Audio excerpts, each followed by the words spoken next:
Hi everyone, welcome to the SoccerBeat podcast, and we're talking Chiefs after an opening day victory, 2-0 win against Stellies, and I've got Coach Farouk Khan and Kaizer Chiefs legend Tsepo Masilela with me. Guys, just before we kick off, please hit the subscribe button. Let's get it up to 70-80% subscribers instead of maybe where it is now, where it's about 2/3 of you aren't subscribed but you are listening. Okay, gentlemen, so Kaizer Chiefs won on the opening day of the season. Before this, there was only 2 wins in the previous 10 seasons in the first round of action. It's a win. I'll start with you, Tsepo. Are you happy just to see a victory? Do you look more at the performance? Do you think this is building blocks? Just an overall sentiment before we maybe go into the first and second halves in more detail. Firstly, I'm very happy with the win. Winning builds confidence. But we don't have to shy away from the fact that, especially in the first half, Stellies, they were on top of Kaizer Chiefs. Even when they went a man down, they kept on coming at Kaizer Chiefs. They had waves of attacks, which should be a worrying factor for Kaizer Chiefs. They couldn't really control and grab the game and create more chances, especially in that first half. And you, Coach, that first half, if I just put some stats out there to work with, the first half Chiefs had 1 shot on target, and it was from that free kick. Stellies, on the other hand, hit the woodwork twice. There was saves from Peterson. They had 12 shots. It almost felt a bit like it was 10 against 11, but maybe the other way around. If you didn't know who was sent off, you maybe thought Chiefs were down to 10 men. Coach, what did you make of that first half performance just from Chiefs? Well, I think, the fact that Ngcobo was sent off so early should have been a signal for Chiefs to really go and attack Stellenbosch with lots more vigor instead of just sitting back in the probably. I think if you look at Peterson and you look at Ngcobo, those were the 2 moments that stood out for Kaizer Chiefs in the first half. Really fantastic free. It wasn't just the fact that just the power generated, and he left the keeper standing. In saying that, I think Chiefs didn't take advantage of the fact that they had the central defender, central caliber, and then Ngcobo was basically in work. He unlocked left-hand side. Chiefs should have capitalized more, ensured more combination play. There was a lot of aimless balls playing, lots of near misses. I think it just wasn't an instant performance. I think if you look back and you look at it first half, you think that, Chiefs were fortunate not to concede. Yeah. And Tsepo, if we look at that starting 11, there were 5 development players in the Chiefs lineup. But we heard from Mark Gleeson in commentary that Chislett, Silva, and Shinga's paperwork wasn't in order. That's quite concerning because 2 of those players are born in South Africa. They should have either have South African citizenship or permanent residency if they had acquired another passport. Flavio Silva, maybe you can understand. Work permits can take a little while. Do you think it was a blessing in disguise? Those 3, they didn't really put their hands up completely in preseason. And another thing as well, we saw Pirates made a lot of changes to their lineup from last season, and this maybe kept Chiefs a bit more settled. There was Monyane and Hlongwane in the team, but otherwise it was players from last season. How do you kind of see the lineup and how it all worked out, Tsepo? It's only a blessing in disguise if you win the game and you have the 3 points. So right now where the fans are sitting, nobody cares. The 3 guys that you've mentioned, I don't really think I wouldn't say like they are very important, but I don't really see them influencing the result today. So I don't really think it was a major blow for Kaizer Chiefs. Okay, so let's look at halftime. Chiefs came in 1-0 up. They'd scored that free kick. They'd been under a lot of pressure, as we said. Defending quite a low block. They're trying a few different things, trying to invert into midfield and everything. Second half was much more in control. They barely gave Stellies anything. Stellies had, I think, 3 or 4 touches in the Chiefs box in the whole half. They only had 2 shots. Do you think the changes at halftime worked? We didn't see Cross invert after the break, Coach. We saw him stay as a left back, and they made the pitch big. They did what you'd expect maybe against 10 men, to actually move those opponents a bit more than we saw in the opening stanza. Well, I think the substitution on Tetelo was very effective. We stabilized that much good. They sacrificed Ngcobo. And also when Sabino came much later, the team looked a little bit more balanced. But you better take into account that Stellenbosch, 10 men down, were all the fatigue towards the latter parts of that particular half. You were there to do a lot of work. I just think that Chiefs in the second half looked much better in control. They created probably chances. For me, The concern is that they have to bury those chances, especially on the air team like Stellenbosch with their backs against the wall, with some, I would say not easy, but some very promising opportunities. You are missing one. Lilepo was as well.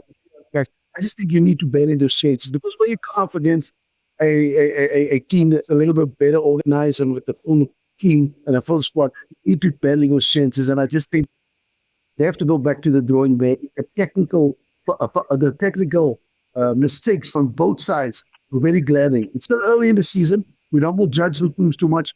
But I'm just saying it wasn't a fluid Kaizer Chiefs. I think they can be better. I think they can build on this. This was an important game, especially if you take into account with previously they haven't won in 10 matches. This will boost their confidence. And I think with a couple of more tweaks, the coaches bringing in the likes of Morty could impact the game better. I think with Serino probably starting, there was a great comparison review in Pinacas. I think this is what I would like to see from Chiefs. A little bit more risk taking in the last, but not rushing, and ensuring that they combine better and or finish those half chances that we've seen them here today. And Tsepo, obviously, you're expert on left backs. We saw Bradley Cross come in from the cold, really, because he only played 45 minutes the whole preseason. And he was inverting a lot in the first half. Lilepo was getting the ball on that left flank, but he didn't get a whole lot out of Sanele Barnes, who's a makeshift right back.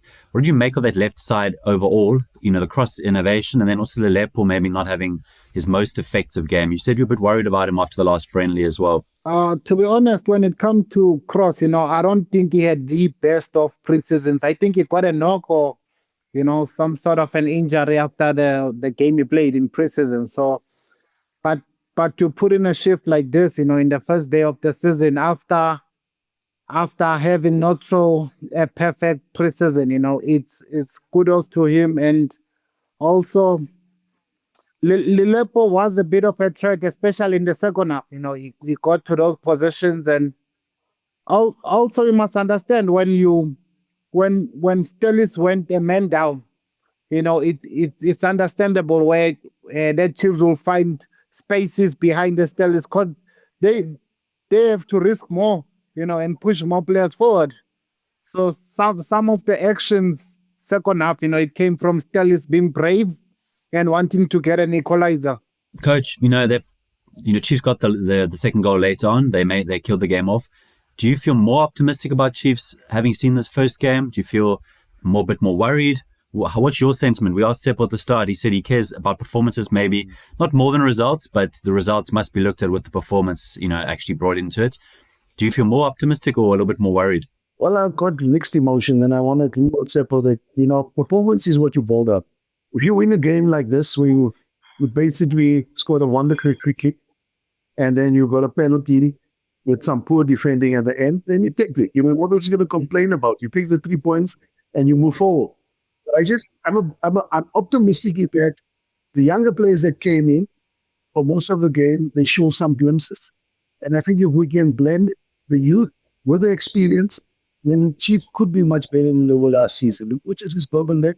And I think they need to get some consistency. When you see in moments, Chiefs did formidable.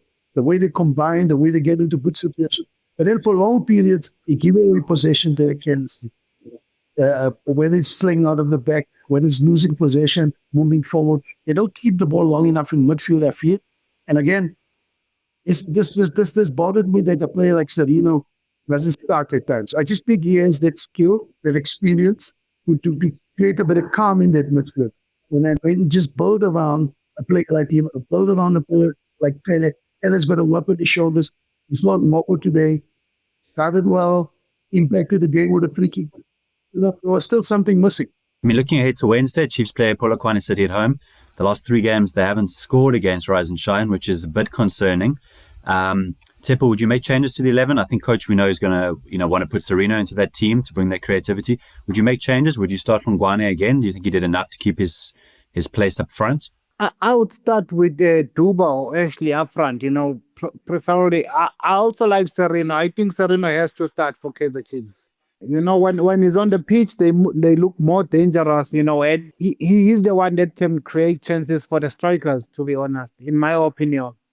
So I would maybe drop the Shawana boy and bring in Serino and take Duba up front.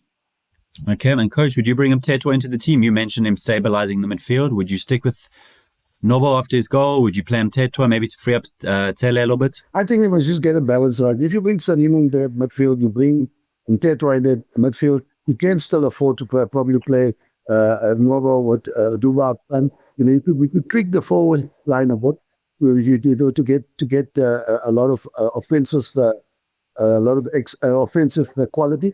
I mean, saying that, I think this is where you got Kele. You're going to take Kele out, maybe not. Maybe start Kele, see how things go. You need to bring in people, maybe to allow the game when you go to calls up main. But I think there wasn't much wrong with Kele starting in that position.